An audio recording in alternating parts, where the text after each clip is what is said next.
Hello, today I'll be explaining an experiment on the topic of particles of matter.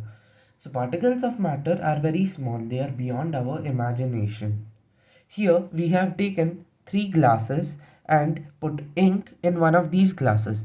All the three glasses contain equal amounts of water. So, now using a dropper, we take equal amount of water and put it into this.